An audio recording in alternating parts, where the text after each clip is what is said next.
দাঁড়াও দাঁড়াও দাঁড়াও, তোমাদের কারো তো হাতে টাইম নেই। আজকে তোমাদের ফটাফট টাইম রেসিপি বানিয়ে দেখাচ্ছি বন্ধুরা। বাজারে গেছিলাম গোপালনগরে, তো এই ছাড়কে আবার টাঙায় নিয়ে এসেছি। শুধু 3 থেকে 4 মিনিটের মধ্যে তোমাদের ফুল রেসিপিটা বানিয়ে দেখাচ্ছি বন্ধুরা। একবার দেখে নাও কী কী নিয়েছি।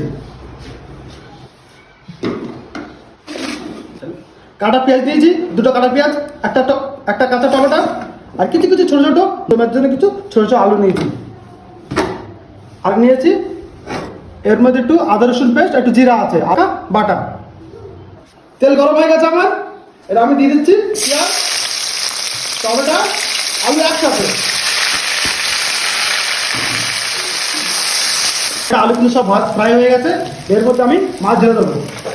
মাছটা আমি হালকা ফ্রাই মতন করে নেবো, হালকা হালকা। তারপরে মাছগুলো আমরা তুলে দেবো বন্ধুরা। যত মাছের তেল ছিল, এই তেলগুলো আমার এখানে চলে এসছে, আর মাছে কিন্তু আমার ভাজা হয়ে গেছে। এই মাছগুলো আমি তুলে ফেলছি।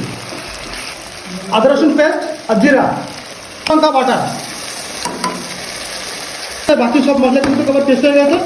এটা আমি আমার ঘরোয়া মশলা দেবো।